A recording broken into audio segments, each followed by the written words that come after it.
बहुत कम चीजें ऐसी हैं प्रकृति में जो वात पित्त कफ तीनों को एक साथ ठीक रखें। कुछ चीजें ऐसी हैं जो वात को अच्छा रखेंगी, कुछ चीजें ऐसी हैं जो पित्त को अच्छा रखेंगी, कुछ चीजें ऐसी हैं जो कफ को अच्छा रखेंगी। वात को अच्छा रखने वाली सबसे अच्छी चीज जो आपके घर में है वो है तेल। तेल तेल वो जिसमें आप सब्जियां बनाते हैं। लेकिन उन्होंने एक शब्द पर जोर दिया है कि तेल का माने शुद्ध तेल। तो शुद्ध तेल का माने तेल की घानी से निकाला हुआ सीधा सीधा तेल, बिना कुछ मिलाए हुए सीधा सीधा तेल, उसमें कुछ नहीं मिलाया, मतलब नॉन रिफाइंड तेल। तो भागवत जी का निवेदन है कि आप तेल शुद्ध खाइए, माने रिफाइंड तेल मत खाइए, डबल रिफाइंड तेल मत खाइए। अब आप कहेंगे जी क्यों नहीं खाएं, डॉक्टर तो यही बोलते हैं कि रिफाइंड खाओ, डबल रिफाइंड खाओ तो आपको हृदय घात नहीं आएगा वगैरह वगैरह। ये जो रिफाइंड तेल है मैंने इनको देखा है कैसे रिफाइंड किया जाता है, आप भी देख लें, कभी मौका मिले तो बहुत अच्छा होगा। किसी भी तेल को रिफाइंड करने में 6 से 7 केमिकल इस्तेमाल होते हैं और डबल रिफाइंड करने में 12 से 13 केमिकल इस्तेमाल होते हैं। वो सब केमिकल मनुष्य के द्वारा बनाए गए हैं प्रयोगशाला में। भगवान का बनाया हुआ एक भी केमिकल तेल को रिफाइंड नहीं कर सकता। भगवान का बनाया हुआ माने प्रकृति का दिया हुआ, जिसको आप अंग्रेजी में कहते हैं ऑर्गेनिक। जितने भी केमिकल तेल को साफ करने के लिए उपयोग किए जाते हैं वो सब इनऑर्गेनिक है, और इनऑर्गेनिक केमिकल ही दुनिया में जहर बनाते हैं और उनका कॉम्बिनेशन जहर की तरफ ही लेके जाता है। आज की दुनिया में मॉडर्निज्म के नाम पर, आधुनिकता के नाम पर जितने इनऑर्गेनिक केमिकल्स जगह जगह इस्तेमाल हो रहे हैं वो सब आपको धीरे धीरे उस तरफ ले जा रहे हैं जहां आप जहर अपने ही शरीर में पैदा कर दें। इसलिए रिफाइंड तेल, डबल रिफाइंड तेल गलती से भी मत खाइए, गलती से भी मत खाइए। अब आपके मन में 2 प्रश्न आएंगे तुरंत कि शुद्ध तेल में तो बास बहुत आती है। हां, सीधा प्रश्न। दूसरा प्रश्न आएगा जी शुद्ध तेल बहुत चिपचिपा होता है। हम लोगों ने जब शुद्ध तेल पर रिसर्च किया तो पता चला कि तेल का जो चिपचिपापन है वो उसका सबसे महत्वपूर्ण घटक है, और जैसे ही तेल में से ये चिपचिपापन निकाला तो पता चला वो तेल ही नहीं बचा, वो हिस्सा ही गायब हो गया। फिर हमने देखा कि तेल में जो बास आ रही है, बास, वो उसका प्रोटीन कंटेंट है। दालों के बाद दूसरे नंबर पर जो प्रोटीन सबसे ज्यादा है वो तेलों में है। 4-5 तरह के प्रोटीन है सभी तेलों में। अब बास निकाल दिया तो प्रोटीन निकल गया, और चिपचिपापन निकाल दिया तो उसका जो फैटी एसिड है वो गायब। अब ये दोनों ही चीजें गायब हो गई तो तेल नहीं रहा, वो पानी है एक तरह से। इसलिए भागवत जी ने सूत्र लिखा कि जिंदगी भर वात की चिकित्सा अगर आपको करनी पड़ जाए तो बेहतर है कि आप शुद्ध तेल खाएं तो वात की चिकित्सा ही ना करनी पड़े। और मैंने आपको सबसे पहले दिन बताया था कि दुनिया में सबसे ज्यादा रोग वात के ही हैं, सबसे ज्यादा रोग। ये घुटने दुखना से लेकर कमर दुखना, हड्डियों में दर्द, ये वात के तो रोग है ही। सबसे खतरनाक वात का रोग है हार्ट अटैक, ब्रेन का डैमेज हो जाना। सबसे खतरनाक वात का रोग है पैरालिसिस। फिर मैंने देखना शुरू किया कि हिंदुस्तान में ये रिफाइंड तेल कब से आए। आज से 50 साल पहले तो कोई जानता नहीं था कि रिफाइंड तेल क्या होता है। ये पिछले 20-25 वर्षों में आए हैं रिफाइंड तेल। कुछ कंपनियां निकली इस देश में, कुछ विदेशों से आई, कुछ हिंदुस्तानी कंपनियां, दोनों ने मिलकर रिफाइंड तेल का चक्कर चलाया। रिफाइंड तेल बहुत अच्छा है, बहुत अच्छा है। अब ये बहुत अच्छा उन्होंने कहा, किसी ने माना नहीं, तो डॉक्टरों से कहलवाया, बहुत बड़े बड़े डॉक्टरों से कहलवाया। इन डॉक्टरों के साथ मैंने जब वार्ताएं करना शुरू किया, खासकर बंबई के कुछ डॉक्टरों को जो हर समय ये प्रेस्क्रिप्शन के साथ कहना नहीं भूलते कि तेल सफोला का ही खाना या तेल ये ही खाना, तो मैंने कहा डॉक्टर साहब सफोला से आपका क्या रिश्ता है? ये क्यों नहीं कहते तेल तिल का ही खाना? ये क्यों नहीं कहते तेल नारियल का ही खाना? ये क्यों नहीं कहते तेल मूंगफली का ही खाना? ये सफोला कहां से आ गया? तो वो डॉक्टर तो नहीं बताते, लेकिन उनकी पत्नियां बताती हैं कि वो सफोला वाला आता है ना, तो डॉक्टर साहब को कभी रेफ्रिजरेटर दे जाता है, कभी टेलीविजन दे जाता है, कभी डॉक्टर साहब और मुझे मिला के नेपाल की यात्रा करा देता है, कभी हमारे बच्चों के साथ हमको अफ्रीका की सफारी दिखा देता है। तो ये है चक्कर सारा कि एक तरह से किकबैक डॉक्टर साहब को प्रत्यक्ष और परोक्ष रूप से मिल रही है। इसलिए डॉक्टर साहब बार बार कह रहे हैं कि सफोला का तेल खाना। अब ये सफोला का तेल हमने लेकर टेस्ट किया लेबोरेटरी में। सूरजमुखी का तेल जो अलग अलग ब्रांड का है वो टेस्ट किया लेबोरेटरी में। दिल्ली में all India institute of medical sciences के कई डॉक्टरों को इसमें इंटरेस्ट हुआ कि बात तो ये गहरी है, इस पे काम करके देखना चाहिए। तो वो डॉक्टरों ने जो कुछ भी निकाल के दिया है रिसर्च के रूप में, है तो बहुत मोटा हिस्सा, अगर बात करूं तो बहुत दिन बीत जाएंगे, उसका निष्कर्ष एक वाक्य में बता देता हूं कि तेल में जैसे ही आप बांस को निकालेंगे और उसका चिपचिपापन हटाएंगे, वो तेल ही नहीं रहता, तेल के सारे महत्वपूर्ण घटक निकल जाते हैं। और डबल रिफाइंड में तो कुछ भी नहीं बचता। डबल रिफाइंड तो बिल्कुल छूछ है, कुछ है ही नहीं उसमें, और आप उसको खा रहे हैं। तो तेल के माध्यम से शरीर को जो कुछ चाहिए वो मिलता नहीं। आप बोलेंगे जी तेल के माध्यम से हमारे शरीर को क्या मिलता है। मैं बार बार एक शब्द पे आपको ध्यान लाया, HDL, हाई डेंसिटी लिपोप्रोटीन। ये तेलों में से ही आता है आपके शरीर में। वैसे तो ये लीवर में बनता है, लेकिन तेल खाएं तब, खाएंगे नहीं तो बनेगा नहीं है। तो शुद्ध तेल आप खाएं तो आपके लीवर की मदद से HDL आपके शरीर में बेहतरीन स्थिति में रहे। और ये HDL ही है जो आज की रिसर्च बताती है जो वात को कंट्रोल कर सकता है। HDL ही है। तो आधुनिक विज्ञान का ये HDL और 3500 साल पहले के विज्ञान बाघभट्ट चिकित्सा का तेल, ये दोनों एक ही चीजें हैं। तो आप शुद्ध तेल खाएं तो HDL अच्छा रहे। HDL अच्छा रहे, जिंदगी में हार्ट अटैक आने की कोई संभावना नहीं। आप निसंकोच अपना जीवन बिताइए। फिर एक और महत्व की बात, हमने हमारे कुछ दोस्त लोग हैं इस अभियान में जुड़े हुए, उनके ऊपर एक्सपेरिमेंट किए। खासकर छत्तीसगढ़ में हमारे कुछ मित्र हैं। मैंने कहा भाई आप ऐसा करो, चिकित्सा करनी है तो बाघभट्ट की करो। हाँ ठीक है करेंगे।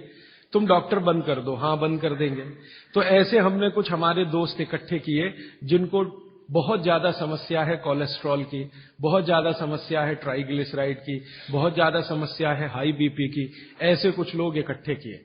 और छत्तीसगढ़ में ये इसलिए किया कि छत्तीसगढ़ भारत में ऐसा एक राज्य है जहां शुद्ध तेल अभी भी मिलता है। गांव गांव में तेल निकालने वाली घानियां हैं, आसानी से तेल उपलब्ध है, और आसानी से सरसों भी उपलब्ध है, मूंगफली भी उपलब्ध है। तो वहां करने का ये एक ही प्रयोजन था। और ये लगभग हम 3-3.5 साल से कर रहे हैं। अभी भी ये चालू है, हमारा काम बंद नहीं हुआ है। तो वहां हमने जिन जिन लोगों को शुद्ध तेल पर लाया उनका ये बंद करा दिया, रिफाइंड और डबल रिफाइंड, और शुद्ध तेल पर वो आते गए। अभी उनकी स्थिति ये है कि जब हम उनको डॉक्टर को दिखाते हैं और पुरानी रिपोर्ट लेके जाते हैं कि देखो 3 साल पहले इनकी ये रिपोर्ट थी, कोलेस्ट्रॉल इतना, ट्राइग्लिसराइड इतना, ये इतना, तो डॉक्टर कहता है ये रिपोर्ट में तो 8 दिन के ज्यादा जिंदा नहीं रहना चाहिए, हार्ट अटैक आना ही चाहिए और मरना ही चाहिए, लेकिन आप बचे कैसे हैं। तो अब रिपोर्ट ये देख लो। आज की रिपोर्ट उनको दिखाते हैं तो वो कहते हैं कि मिरेकल है, ये मिरेकल कुछ नहीं है, चमत्कार कुछ नहीं, बस एक ही है कि शुद्ध तेल खाया उन्होंने, और जो तेल के घटक होते हैं वो भरपूर मात्रा में उनके शरीर को मिले, इसलिए उनके ट्राइग्लिसराइड्स लेवल कम हुए, कोलेस्ट्रॉल लेवल माने VLDL, LDL कोलेस्ट्रॉल लेवल कम हुए, HDL उनका बहुत तेजी से बढ़ा, ब्लड प्रेशर उनका अपने आप कम हुआ, हार्ट अटैक आने की जो कंडीशन बनी हुई थी वो पूरी तरह से खत्म हुई। और अब इतना काम करने के बाद मुझे ये कॉन्फिडेंस हो गया है कि उनमें से 2 हमारे कार्यकर्ता तो ऐसे हैं जिनको हार्ट में भयंकर ब्लॉकेज थे, अभी चेक कराएंगे तो वो ब्लॉकेज भी नहीं मिलेंगे। ये आया रिपोर्ट, और बाघभट्ट जी का देखकर फिर मैंने देखना शुरू किया। आप भी जरा पुरानी चीजें याद करिए, 20 साल पहले की, 25 साल पहले की। तो हमारे घरों में बहुत सारी चीजों में बहुत बार तेल का उपयोग होता था, और तेल के साथ घी का उपयोग तो और भी ज्यादा होता था। तेल और घी एक ही कैटेगरी मान लें, आधुनिक विज्ञान के हिसाब से। वैसे आयुर्वेद के हिसाब से दोनों अलग कैटेगरी हैं, लेकिन 1 मिनट के लिए मान लें हम, कितने बार हम घी का उपयोग करते थे घरों में? शीरा बना रहे हैं, हलवा बना रहे हैं, बिना घी के बन नहीं रहा है। दाल में घी खा रहे हैं, रोटियों पे घी खा रहे हैं, सब्जियों में घी खा रहे हैं, और फिर सब्जियां तेल में बना रहे हैं। आप जरा कल्पना तो करिए, कितनी जगह तेल तेल तेल, कितनी जगह घी घी घी। और 40 साल पहले मैंने तो नहीं सुना, पता नहीं आपने सुना, मेरे पिताजी को मैं पूछता हूं कि कितने हार्ट अटैक होते थे, तो मेरे पिताजी कहते अपने परिवार में तो एक भी नहीं हुआ। शायद आप 40 साल पहले के अपने परिवारों को देखें तो आपको भी पता चलेगा किसी को नहीं हुआ। तो जब उतना हम तेल और घी उपयोग कर रहे थे अपने दैनिक जीवन में, हमको हार्ट अटैक नहीं हो रहे थे। ये पिछले 10-12 वर्षों में क्या ऐसा हो गया जो इतने हार्ट अटैक हो रहे हैं? परसों किसी ने मुझे कहा कि 17 साल के एक बच्चे ने हार्ट का ऑपरेशन कराया अभी यहां चेन्नई में, अपोलो में या पता नहीं कहां। अब 17 साल की उम्र में आपको बाईपास करवाना पड़े, एंजियोप्लास्टी करानी पड़े, ये तो दुखद स्थिति है। और ये दुखद स्थिति बहुत दिन समझने के बाद पैदा हुई है रिफाइंड तेलों से, डबल रिफाइंड तेलों से। तो भागवत सूत्र के अनुसार आज मैं आपको विनती करता हूं कि जिंदगी भर वात की बीमारियों से अगर बचना है आपको, तो तेल शुद्ध खाइए, तेल एकदम शुद्ध खाइए। अब आपका तुरंत अगला प्रश्न आएगा, जी चेन्नई में मिलता नहीं, दुनिया में ऐसी कोई चीज नहीं है जो कहीं ना मिले। अर्थशास्त्र ये कहता है कि आप डिमांड खड़ी करो, हर चीज की सप्लाई होती है। जब रिफाइंड और डबल रिफाइंड तेल बिक सकता है तो शुद्ध तेल भी यहीं मिलेगा।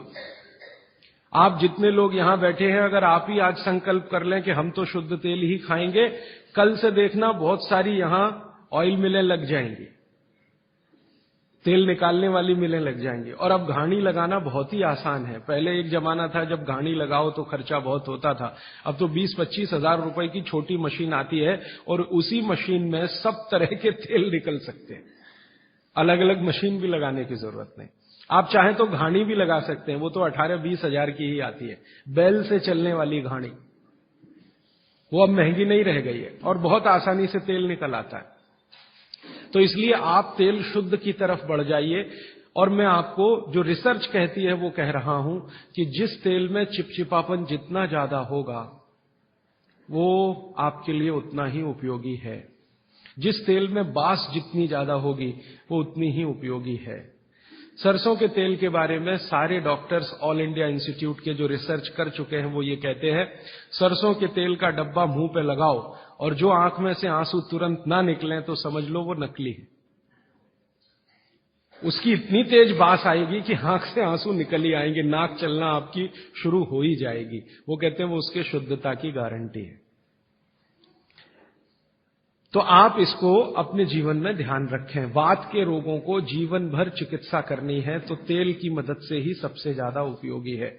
और तेल खाने के तरीके आप सब जानते हैं, उन्हें बताने की जरूरत नहीं है कि सब्जी में कितना तेल डालना, दालों में या आपके दूसरे भोजन पकवानों में तेलों का किस तरह से उपयोग करना। मैंने ये देखा हिंदुस्तान में कि हमारे यहां तीज त्योहार होते हैं और हर तीज त्योहार में कुछ खास तरह के व्यंजन और पकवान बनते हैं। मैंने ये देखा है कि कुछ खास तरह के त्योहार में कुछ खास तरह का तेल उपयोग हो रहा है, दूसरे तरह के त्योहारों में दूसरे तरह का तेल उपयोग हो रहा है। उसके पीछे बड़ा साइंस है, बहुत बड़ा साइंस है, बहुत बड़ा विज्ञान है। वो विज्ञान ये है कि जैसे मान लीजिए होली के आसपास के त्योहार, चैत्र के महीने के त्योहार, फागुन और चैत्र के महीने के त्योहार। अब फागुन और चैत्र के महीने के त्योहारों में जो जो पकवान बन रहे हैं, आप उन पर अगर नजर डालें तो वो उस मौसम के हिसाब से बहुत ही अनुकूल है। दिवाली के आसपास के जो तीज त्योहार हैं, नवंबर दिसंबर के या अक्टूबर नवंबर के, उनमें जो पकवान बन रहे हैं वो खास तरह के प्रिपरेशन है, बहुत गहरा विज्ञान है। कभी मौका मिला तो इस पे अलग से ही बात करूंगा कि त्योहारों में पकाए जाने वाले जो व्यंजन हैं वो हमारे शरीर को किस तरह की मदद कर रहे हैं। हमारे वैज्ञानिकों ने माने महर्षियों ने ये देखा कि जीवन के दिनों में माने अगर ठंड के दिन है तो शरीर में क्या प्रकोप ज्यादा है, बरसात के दिन है तो शरीर में क्या प्रकोप ज्यादा है, गर्मी के दिन है तो शरीर में कौन सा प्रकोप ज्यादा, प्रकोप माने वात पित्त कफ, ये तीन ही तरह के। तो उनको संयमित रखने के लिए कौन सी चीजें प्रकृति ने दी हैं, तो व्यंजनों में वही चीजें डाली गई हैं। जैसे अब मैं आपको थोड़ा और स्पष्ट करता हूं, ये बात अमूर्त है लेकिन अब थोड़ी मूर्त करता हूं। सर्दी के दिनों में जितने भी त्योहार आप मनाते हैं या जितने भी त्योहारों में आप अपने जीवन को लगाते हैं, ये सब त्योहारों में आप देखो भोजन ज्यादा से ज्यादा आपके हिसाब से गरिष्ठ होता है।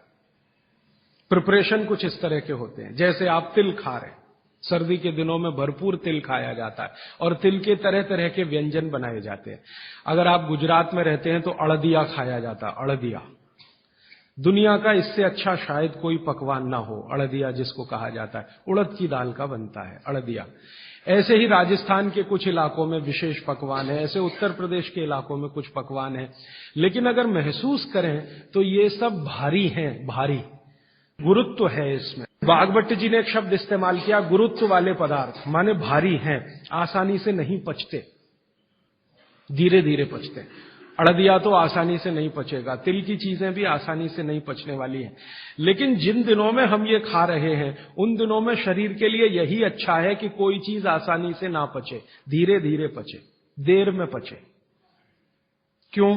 अब ये ठंडी के दिन होते हैं, तो ठंडी के दिनों में शरीर में पित्त जो है ना थोड़ा कम होता है, पित्त थोड़ा कम होगा, वात ज्यादा बढ़ा हुआ रहेगा और कफ सबसे ज्यादा बढ़ा हुआ रहेगा ठंड के दिनों में।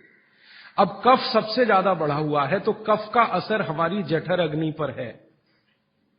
अब कफ का असर जठर अग्नि पर है तो जठर अग्नि भी थोड़ी कम रहती है, थोड़ी, जो गर्मियों के दिनों में वो भड़कती है उतनी नहीं होती। तो अगर आपकी जठर अग्नि कुछ कम है, कफ के प्रभाव में है, तो आप भोजन भी ऐसे खाइए जो तुरंत पचने वाले नहीं है, धीरे धीरे पचने वाले हैं, ताकि जठर अग्नि उसके साथ मेल कर ले अपनी गति का। ऐसे समझ लो जठर की गति कम होती है तो खाए जाने वाला खाना भी कम गति से पचने वाला हो तो बहुत अच्छा है। तो सोच समझकर ये तय किया गया कि सर्दी के दिनों में तिल खाना है, सर्दी के दिनों में मूंगफली खानी है, सर्दी के दिनों में गुड़ खाना है, सर्दी के दिनों में घी सबसे ज्यादा खाया जाता है।